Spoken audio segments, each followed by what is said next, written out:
Hello, everyone, and welcome back to Rewriting Wrestling History. Anthony here, and along, of course, with Larry. Larry, welcome back to Rewriting Wrestling History. What's happening? What's going on? And we got a really fun one here, and this is going to be something different that we're doing. We are doing the Intercontinental Championship tournament that took place after WrestleMania 6, after the Ultimate Warrior had to relinquish the title upon defeating Hulk Hogan for the World Heavyweight Championship.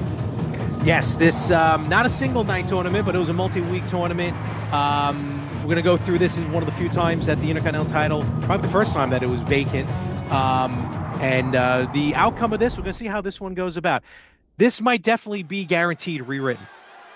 I can almost say that we can pretty much guarantee it, because this was a very, very strange tournament that happened on television. But before we get to that, and as we watch Tito Santana make his entrance, this is going to be something new that we're doing on Rewriting Wrestling History, where we're going to be posting the different rounds for this tournament weekly. So we're going to have the first round this week, the semifinals next week, and then the finals the week after that. So we're going to be breaking this tournament up the way that it was broken up on television for at least two of those three weeks. Yes, very much so. Where we're gonna discuss that as we go along with this. And here comes Akeem. Oh yes, I love Akeem. I loved Akeem at the time, but obviously his whole gimmick and everything like that nowadays a little cringe. I don't know. I still enjoy. You know, I mean, without Slick there, I guess it could be a little bit, but Slick kind of helps do it. Yes, exactly. You don't want to come from deepest, darkest Africa. It's just weird. And still to this day, you know, when I saw him at an autograph signing back in March, he had the longest line that wasn't a pre-sale ticket.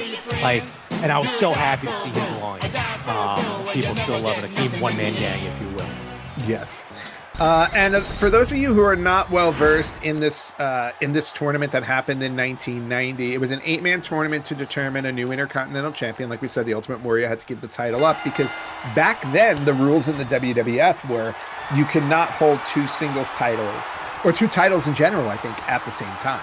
Correct. It didn't matter if it was tag or singles. Yeah. And the time that happened before would have been with, I believe it was either Pedro Morales, no, Bob Backlund. Because Backlund teamed with Pedro. They won the tag titles. Backlund was WWE champion, but they had to vacate the tag titles, which kind of stinks for Pedro. Yeah, Pedro kind of got ruined in that one. Yeah, he did. So in this tournament, it was an 8-man tournament that took place on WWF Superstars, which was their Saturday show, right? It was their Saturday morning show. It was. I watched it religiously. Watched it religiously as well. And this tournament took place from April 28th through May 19th on television, as Akeem is going for a quick win here. There are a couple interesting things about this tournament. Hold on, where is Akeem going? Hold on. This is going to be dangerous. Oh! Nearly hit it. Tito Santana. Wait a minute, is it going to be a quick one? No. Go ahead. So the weird thing about this tournament was that, for a couple of things. One was, as the tournament brackets planned out, there was no semifinals, because two of the first round matches ended in a double countout and a double disqualification, and so the other two people, Tito Santana and Mr. Perfect, went straight to the finals. And very interesting. It was very weird, and we'll get into the rest of the weirdness with this a little bit later. But first, with this tournament starting, Larry, since we're rewriting wrestling history, who do you want to see in the finals of these 8? So, I mean, of these 8 that we saw here, as Tito's getting annihilated right now. Yeah. Tito is a former Intercontinental Champion. The only former Intercontinental Champion in the tournament at this time. At the time, yeah. I think at the time, I would have loved to have seen Piper. I probably would have picked Piper to go all the way, to be honest with you. Okay. Beyond that, as far as, because look, let's face facts, it was the 80s. Tito doing? Tito's getting ready to do something. No, Tito's doing Tito. So that was just a little short. But he tricked him. See, no, it was a ruse. Oh, but Akeem out before one. It was the 80s, 90s, well, late 80s, early 90s. Yeah. So you had to have a face, you had to have a heel. Correct. So if Roddy Piper is the face in this tournament, I would have loved to see Akeem as the heel in the tournament. Oh, interesting. In the finals. So for me, Yes. Akeem, Piper finals with Piper winning the Intercontinental title. Got it. Okay. Now, for me, looking at this bracket, this to me would have been the perfect. Hold on, Ed, we got a 2. Nope, only 2. I'm sorry. This to me would have been the perfect opportunity to finally get the match I always wanted to see, which was Tito Santana and the model Rick Martel in the finals. You know what? I'm staring at the bracket. I didn't even think of that. That would have been a tremendous Because WrestleMania 5, Rick Martel walks out on Tito Santana. During the match, yeah. During the match, turns heel, and Tito looked like he was calling for something, went for the sleeper hold. Rope break. So, so Martel turns on Tito Santana, his Strike Force partner. And the only time we got to see a televised bout, so to speak, between the two of them was in a 6-man tag at SummerSlam that year. It was Tito and with the Rockers against the Rougeos and Rick Martel. Yep. And then we got them on opposite sides of a Survivor Series team match in '89. We never got the one-on-one match, and the story going back to it was that Vince didn't think their match was worthy of a WrestleMania 6 match, which is why we didn't get it. Instead, we got Rick Martel against Coco Beware. We did, yes. Which for some odd reason was... Oh, he missed the flying forearm. He did. That could be trouble. Akeem, big 727. That was his old finisher and one-man gang. Oh, good night. Those elbow drops. This might be it. Brutal. 1, 2... No, Tito. But this would have been this tournament would have been the perfect opportunity to finally get that match on TV. Look, what big splat's gotta be it. 1, 2, scrape him off the mat.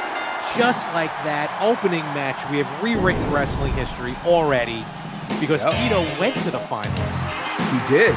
He beat Akeem by countout, actually.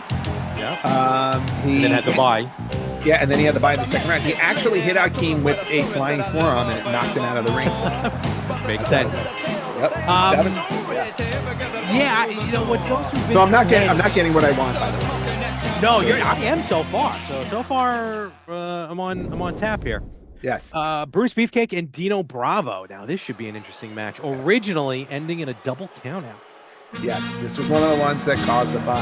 And now, let's talk about how these matches were recorded and aired on television. Can't wait, because I'm still trying to figure it out. Yeah, so this was really weird. So obviously, stuff back then on WWF Superstars was taped, and it aired at a later date. No internet, no one really knew anything. Unless you were at the show, then you're watching at home going, wait a minute, did I remember that? So this is how the tournament brackets went. April 4th in Glens Falls, New York, they taped the first 2 matches with Tito beating Akeem and Mr. Perfect beating Jimmy Snuka. Okay. Right? That was on April 4th. Then, on April 23rd, they recorded Dino Bravo and Brutus Beefcake going to a double countout. And on the same day, they recorded the finals of the tournament with Mr. Perfect beating Tito Santana for the title. Yep. Now, again, they recorded these things, so these were only house shows, right? So nobody knew the result. A day later, on April 24th, they recorded the last first-round match between Roddy Piper and Rick Martel, which ended in a double disqualification. Yep. So this thing was recorded completely out of order.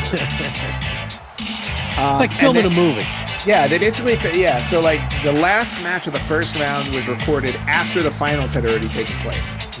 And I don't know if they just like messed it up in terms of the planning or it's just like that's how it worked out. Probably just how the booking sheet was and the travel, in all honesty. Well, you also got to remember, back then, house shows used to be split up between like there was an A show and a B show. Yep. And so when these happened on April 23rd, it was in Austin, Texas, and it was probably, let's say, the A show. Mm-hmm. And then April 24th, a day later, in San Antonio was probably the B show, which is where Piper Martel was. So that's the reason why it got recorded out of order in that sense. It was I believe also the that. reason, and it was also the reason why Piper and Martel had to go to a double disqualification. Yes. I had no choice on that one. That's true. Exactly. Meanwhile, we got a a perfect plex or fisherman suplex, if you will, since it's not perfect, but only in one count. Yeah, despite the weird arrangement of this tournament, it's funny enough, I don't, and again, this could just be because I was 10 at the time, and I'm now 46. And my memory is quickly fading away. I don't really remember this tournament playing out on TV to the point where I don't even remember the finals. I just remember all of a sudden I'm watching TV and Perfect is the champion. Yep. Now, I remember watching the finals on TV. I don't remember watching the earlier matches, but I'm going to assume I saw them because I used to watch Superstars every week. So I don't know if, like, going back to those episodes, if they didn't really refer to it as the tournament or not. I don't know, because, again, I don't remember them. But I distinctly remember the finals because that was the day Bobby Heenan became Mr. Perfect's manager. He helped Mr. Perfect win the Intercontinental title that day. Oh, it was that day. I didn't realize that. Okay. Is that also the infamous photo where they used the tag title for Mr. Perfect? Yes, okay. They did. Okay. Yes. Yeah, because that was the title they had on hand at that event. They did not have the Intercontinental title, I guess, at the event, so they used the tag title. It's so weird. It is very weird. This whole tournament, it almost felt like this tournament was an afterthought, even though Vince McMahon had to have known he needed to do something like this because he needed an Intercontinental Champion. Yeah. So just very, very strange. Well, later on, history proven that for about a year, a little over a year, you didn't need an Intercontinental Champion. Because remember, the IC title was actually discontinued for a little while in the mid-2000s. That's right. They completely got rid of it, which to me was very absolutely egregious. Yeah, I didn't know why they did that. Yeah, that was like an unforgivable thing. You want to retire a title, you have plenty of other options. You don't do the Intercontinental title. Yeah, that was weird. But right now with this match, Beefcake and Bravo, Dino Bravo, I feel, was always an underrated heel. He was never going to be champion, but he was there. He did what he needed to do. His job was to get the guys over, and he did just that. Now, the fact that he ended up, dealing with maybe, the mob and whatever is a whole different story. But personal life separated from the profession. Yes. But no, Dino Bravo was tremendous, and Beefcake's Beefcake, so you couldn't go wrong with Beefcake. No, and Bravo had a very solid run in the WWF. Oh yeah, he had a good solid, I want to say 4 or 5 year run. Maybe tad longer than that, right? WrestleMania 3's the earliest I remember him. 87. Because he came down. Yeah, he came down. He was probably about 87 to 91. I want to say. I thought maybe he showed up in 86. He might have been. I'm just. But that's what I'm saying. He had a good self. Whoa! Oh, and that's it with his finisher, Beefcake putting Bravo to sleep. And again, we have rewritten this tournament because anyone advanced in this match. Yes, exactly. So no double count out here. Brutus the Barber Beefcake will be moving on to the second round, the semifinals, to take on the African Dream Akeem. Yes, and can I just say, Beefcake was next after Hulk Hogan, my favorite theme song of the 80s. Very cool. Well, you know me and Hogan, how we didn't get along. But if I got to go to the 80s, as we're gearing up for Mr. Perfect and Jimmy Snuka, the only other match in the first round that had an actual ending in the real tournament. My favorite were Macho Man and Perfect because they were my two favorite wrestlers. Oh, it's like his music to me was perfect. It was spot on. So just think, we almost had Terry Taylor as Mr. Perfect. I know. Well, you know what? Thankfully we didn't. Thankfully, you know what? I mean, can you imagine if Kurt Hennig was the Red Rooster and with the little patch of red hair on top of his head? Oh, that would not have gone well. No, not at all. But and since we talked about Red Rooster also managed by Bobby Heenan at one point for a short period of time in their epic WrestleMania 5 match. Yeah, and oddly enough, they did start the Red Rooster gimmick with him having a perfect record, if you remember. They did Rooster, they were giving him a push. His first loss, I think, was to Tito Santana, and I think that's when he turned on Bobby Heenan. Possible. I don't remember the exact, but I he think was that's on what it his was. way. Yeah. And again, one thing to mention about this tournament that I absolutely loved. First off, I made a mistake earlier. There are 2 former Intercontinental Champions. Here comes the other one. Because remember, Jimmy Snuka in the early 80s was Intercontinental Champion. When was Snuka Intercontinental Champion? I do not think Yes, he he was. was. Yeah, because didn't Morocco take the title from him? No, he always went after the title. Snuka was always going after Morocco, but Morocco never. Oh, took the I title. could have sworn. No. Wow. No. Okay, No. so who did Morocco? See, this is my bad memory. Who did Morocco take the title from? I want to say, as I'm desperately trying to pull up the history, I am also doing the same thing. and I Where's don't know why I can't Wikipedia? do it. I want to say Pedro, Was it Pedro? maybe. I'm trying to find it. While we Seriously, get this match right? going. All right. Well, while you're looking that up, let's see Yep. what we got here. So, Mr. Perfect and Jimmy Snuka, both men, of course, absolutely capable of being Intercontinental Champion. And Snuka with a quick start here on Perfect. I even dare say, Okay, contrasting styles. yes, you are correct. So Don Morocco took it off of Pedro twice. They I didn't realize that. they Okay. exchanged it back and forth. I did not know Pedro. I did not know Morocco was 2-time champion. So that I'm willing to tell. I also completely forgot that Ken Patera was the one who beat Pat Patterson for the title. That I do remember. I do remember Patera. Yeah.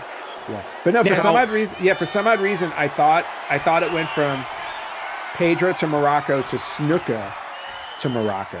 Are you thinking the epic, famous cage No, match? I knew Oh, I knew okay. he lost the cage match because that Okay. epic moment happened Yeah. after he lost. Is that 'Cause true? He gave Morocco a headbutt, Yeah. and Morocco fell Yeah. out the door. Yep.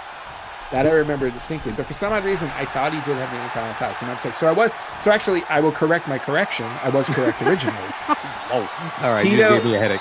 Yes, Tito Santana, the only Intercontinental Champion in this tournament, former Intercontinental Champion, former 2-time, by the way, Intercontinental Champion. Tito's also a 2-time champion? Yeah, because Valentine beat him, Yeah. and Tito took it back, and then Tito lost it to Savage. Oh, okay. I didn't realize there was the trade-off there. Okay. Yeah, Okay. and it wasn't. They were both healthy reigns. Tito won the title from Morocco and held it for 225 days Oh, that's before good. losing it to Valentine. Mhm. And then Valentine had it for 284 days before Tito won it back for 216 days. Wow. Okay. Yeah. Well, back they- then, yeah, they were definitely long title runs. Oh, they were long. They were long Yeah. ones, you know. Actually, the shortest title reign in the 80s, now that I'm flipping through it, was the Steamboat? only.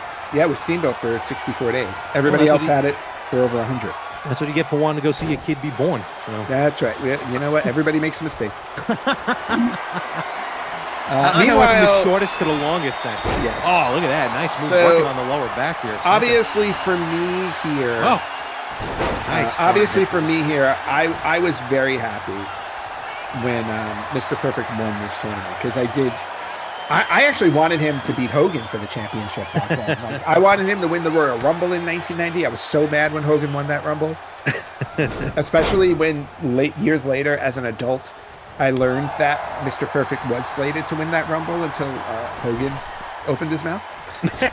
Hey, Hogan's got a pose, brother.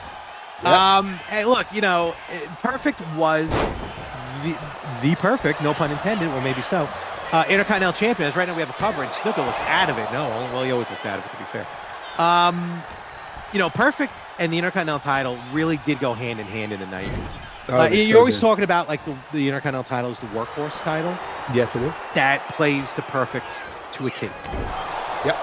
No question. And to be honest with you, if you look at the 8 people in this tournament, with the exception of maybe Akeem, I think you can argue that everybody in this tournament was a workhorse. And to be fair, Akeem to a degree, yes, but not as much as the rest. Well, no, but Akeem did what he could do Yes. for what he had to do. You know what I mean? Yes. And then later on teaming with the Boss Man to be the Twin Towers. So I guess you could say one man gang had 2 gimmicks that would be, I guess, deemed controversial. True But story. at the time we're not. But you're right. All of that. This was like a great bracketing of guys at the time. And it's still shocking that even after this tournament, Piper in the tournament doesn't win it, but wins it. So this was 1990. He wins it in 92. 92. Yes. So it still took him a couple of years, even beyond his entire career, to win a title in the WWE. The very iconic Royal Rumble 92. Yes. You want to go to Mountie because Brett had 115-degree fever. That's the perfect moment. We got a cover. Well, and not only that, like that was another moment. Obviously, Ric Flair iconically winning that Royal Rumble. That was the night I wanted Piper to win it. Here we go. Me too. Oh, there we go. There's the perfect plex. This has got to be it. Snuka kicking. Snuka is a veteran and hard to keep down. So yes, I'm not as shocked, but I'm a little shocked. That was a little surprising. But I already forgot what I was saying. Oh, yeah, 92. I really wanted Piper to win the Rumble and win both titles in one night just to make history. Me too. But obviously, because of the rules of WWF, I shouldn't win that. Ooh. Nice pop-up by... nice pose. Yeah. Iconic Jimmy Snuka. Whoa, what are we going for here? Going for an octopus of sorts. Wow, intense. Yeah, absolutely. That was perfect going to survive. I don't know.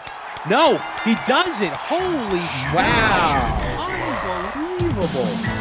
Are you serious? This might be, statistically speaking, the most rewritten because the first 3 matches have completely rewritten wrestling history. Yeah, I think it's safe to say this whole tournament can be rewritten at this based point, on how this last match goes. You're right, because I can just automatically now add 3 more, or at least 2 more, depending on how this match ends. 2 more, rewrittens, because the semifinals is already rewritten, because there is a semifinal match. And the finals are completely changed as well. So I'm not going to tack them on yet, because then I'll confuse myself.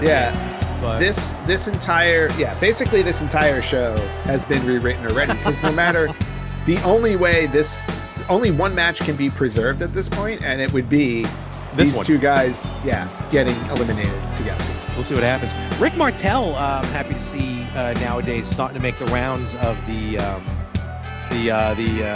autograph signings. Yes, so I read that online. Yeah, and I heard he's awesome to talk to. That's the problem. He talks to everybody, so that's why his lines are long. Nothing wrong with that. But shockingly, it is when you're on the back of the line.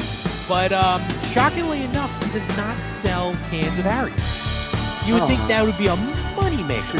Totally take advantage of that. I would have totally bought one. Like $100. Does he sell sweaters? No. No,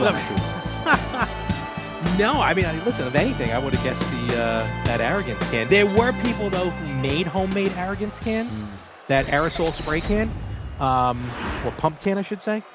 But, none by him directly. But he was definitely signing a bunch of them. Yeah. Here comes one of my favorites. Here we go. Absolute icon. Legend. Rowdy Piper. His daughter living on the moniker. Yes. Now, going back to Martel for a second, that infamous story about Royal Rumble 91, where he lasted 54 minutes? Something like that. It was a record at the time. Yeah. Do you know the story behind why he lasted that long? Wasn't it he forgot to get eliminated? No, it's not that he forgot to get eliminated. As people know behind the scenes, they obviously choreograph. They plan out. They plan out how the matches go. This is news to me. Okay. And obviously the Royal Rumble is one of the most complicated ones. So you would think it'd be the easiest. Be like, this guy wins, everyone else do what you want. Nope. They have everything timed out so that people get eliminated at certain times because they want to make sure the drama is always happening throughout the entire hour, right? So it's a very complicated match to put together. So the story goes that when the 91 Royal Rumble match was put together, there would be obviously a list of instructions of here's when you're entering, here's who's throwing you out, and when you're getting thrown out. I think they were always estimations of when somebody would get thrown out. When this person comes into the ring, that's your cue to go home and get thrown out type of thing. So the story goes that for the 1991 Rumble, Rick Martel was slated to come in at number 6. apparently the producers of the match forgot to assign somebody to eliminate him. So when Martel saw the list and saw that he wasn't being eliminated by anybody, he thought he was winning the match. Oops. So he ran from number 6 all the way to the final 5, and I don't remember who it was at the end, but it was either, I think it was Tugboat. Tugboat came in last in that Rumble, right? He came in number 30. Okay. When Tugboat got in the ring, he had to relay the information to Rick Martel that, dude, you have to get eliminated. You're not winning this. Hulk Hogan is. And probably and Martel's probably like, yeah, okay, thinking it's a rib or something.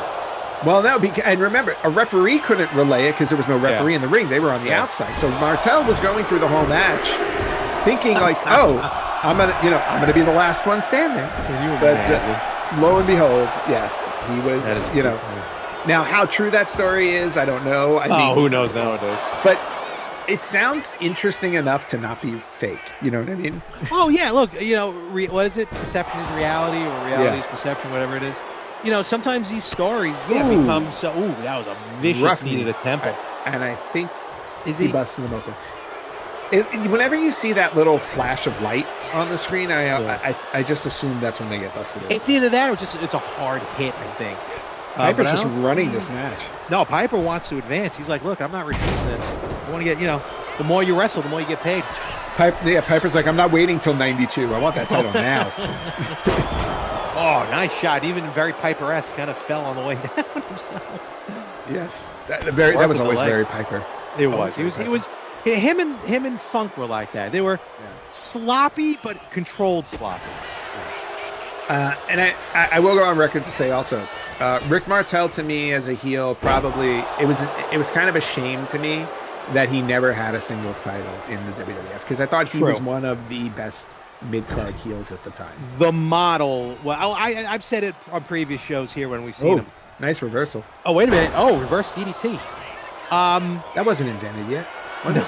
No, I don't think Sting was doing that. He might have. Sting doing it yet? Maybe. He might have. But Piper going off the top. This is awkward. Big knee off the top. Wait a minute. We got to cover. Almost. 2. Nope, only 2 count. Knockout. And like even like you mentioned earlier with Martel and Santana, even in those tag matches, and I feel like I've seen them. Maybe they were in Battle Royals and Royal Rumbles. All the other times I can think of, as you said, they never went one-on-one on television. Martel always had Santana's number. He always did. Sleeper hold. Another Piper. This is Piper's move. This was his move. Yeah. Basically, he started it from WrestleMania 3 when he took on Adrian Adonis. Yes, and unlike Brutus Beefcake, in a hair versus hair match. Yeah, unlike Beefcake, he did not win the with Sleeper hold. But that one was a hair versus hair. That was. Because we talked about it on a previous episode. Or future episode, I'm going to be honest with you. So, Spine Buster here from Martel with the cover. No, only a 2 count. Do you remember Martel's short-lived kind of return to WWE? It was the early days of Raw. And it was one of the times, actually, that the Intercontinental... Another time, Martel was involved with a vacant Intercontinental title situation. That is correct. And they did a Battle Royal on Raw. And then the last 2 would wrestle the following week to be crowned the new champion. And it was Rick Martel versus, do you remember? Nice knee. Razor Ramon. Razor Ramon, yes. So Martel, even on that in the middle of my story, we get a 3 count. Piper advancing in the tournament. I'm scratching out the reserve section on my list.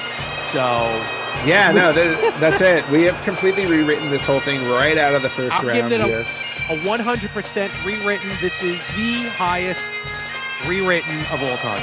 No question about that. Roddy Piper advancing to the second round of the tournament. Larry, this is going to be an interesting one from here on out. So far, you are completely correct, and I was completely shut out. It doesn't happen every week, but I'll take it. Yeah, exactly. And as we mentioned earlier on in the show, the semifinals for the 1990 Intercontinental Championship tournament will be held next week on Rewriting Wrestling History. We're breaking this up into several weeks, the same way it aired on Superstars. Larry, thank you for joining me for part 1, and I will see you soon for part 2.